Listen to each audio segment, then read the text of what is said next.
If there's one manufacturer that's going to challenge Tesla's dominance for building desirable electric cars, it's Porsche. A couple months ago, they introduced this. This was the Taycan Turbo and Turbo S, a seriously fast electric car that could challenge the Model S. Unfortunately, it was also priced a little bit out of reach for most Americans, which is why I'm at the 2019 LA Auto Show taking a look at these. These are the Taycan 4S, a more sensibly priced option that still offers 0 to 60 performance in under 4 seconds. Let's take a first look.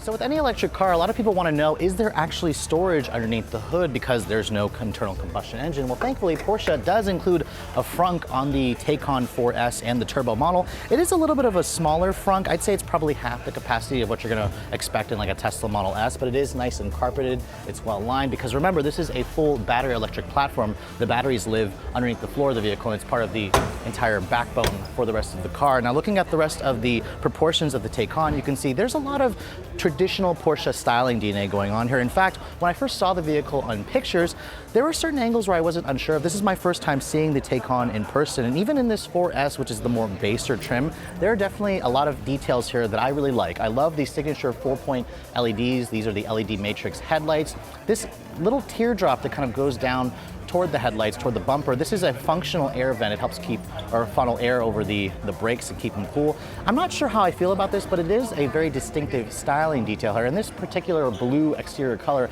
I think the Taycan is really stunning. This is a car that actually looks a lot bigger in person versus what you're seeing in the actual photographs. Now, riding on its own unique battery electric platform, this doesn't share a platform with any Porsche, but it will be sharing a platform with the upcoming Audi e-tron GT. And looking at this particular one here, I do like the wheels a lot. These are most likely an optional wheel. They actually have like a carbon fiber insert. It's a very classic 5-spoke design. These are a 21-inch wheel with red painted calipers. These are about a 14-inch size rotor. I believe Porsche also offers a carbon ceramic brake option if you guys are planning to take your Taycan out to the track. Now, with any electric car, you're probably wondering what's the charging situation is like. Well, Porsche actually has two different charge doors on each side. This is the one that includes the J1772 plug and the DC fast charge. Remember, Porsche claims you can get the fastest charging in the industry with the Taycan. If you use their 800-volt system, you can go from 5% all the way up to 80% in about 22 minutes. Now, being a sedan, you can see it has kind of the proportions of a 911 with this kind of swoop-like or coupe-like roofline.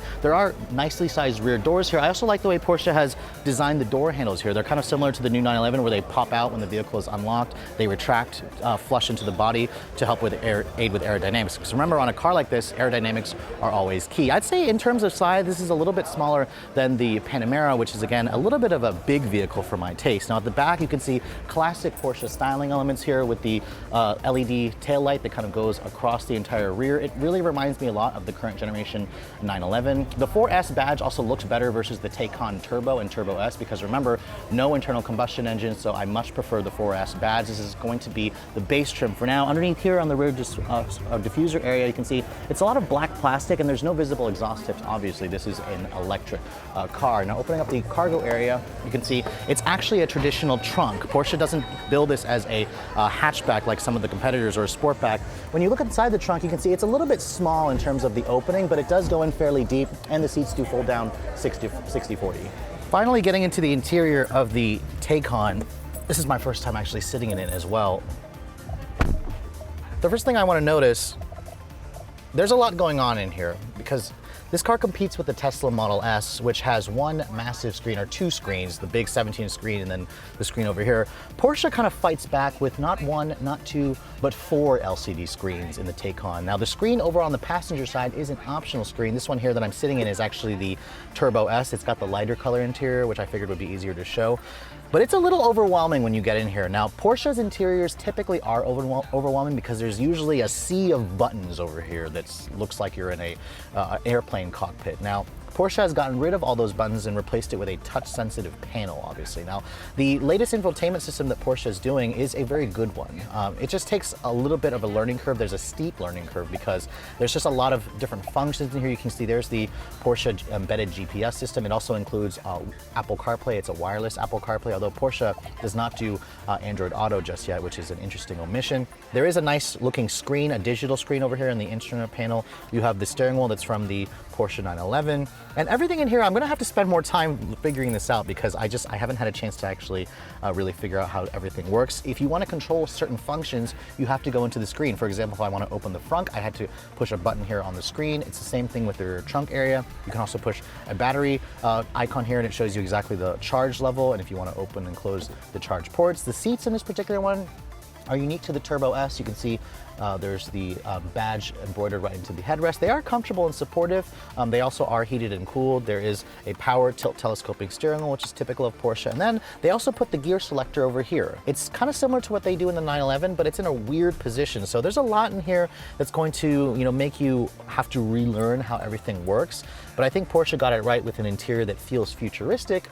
It's just going to take some time. Now above me, there is a gigantic glass roof. Now this is a signature element of Tesla's. So it's nice to see Porsche also doing that. Though it looks like there's no actual shade. Porsche says that they kind of just coated the glass with a UV resistant film to help shield you from the sun. So overall, it feels open in here. It actually has a good amount of space, but it also feels like you're sitting much lower versus a Tesla because remember, Porsche builds this as an electric sports car and not just an electric sedan.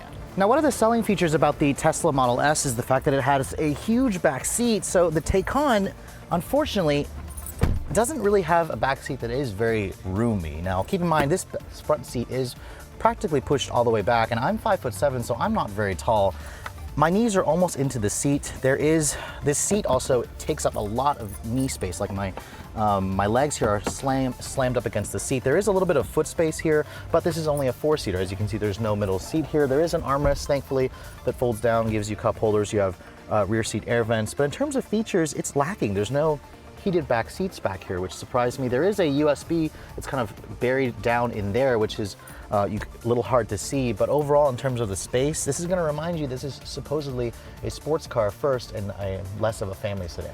Now, when Porsche first showed off the Taycan Turbo and Turbo S back in September, their starting prices of around $150,000 to $187,000 was simply out of reach for most Americans. It was roughly double the price of its main competitor, the Tesla Model S, which is why the 4S is a very important addition to the Taycan lineup because the new 4S starts at a much more reasonable $103,800. Now, of course, that is for the standard range model, which offers a 79 kilowatt-hour battery pack, and Porsche didn't have the range figures just yet. Now, if you guys wanted to add the Performance Battery Plus upgrade, which upgrades you to the same battery pack as that one, which is around 94 kilowatt hours, it's about $7,000 more, or $110,000. Now, Porsche, again, did not have the final range for this vehicle yet, but they are estimating this should be a higher range versus the Turbo, which offers currently about 280 miles of EPA certified range. Now, if you guys are looking to pick this up, it will be available at your local Porsche dealers starting in the spring of 2020. And of course, typical with Porsches, you can option this up to your heart's content.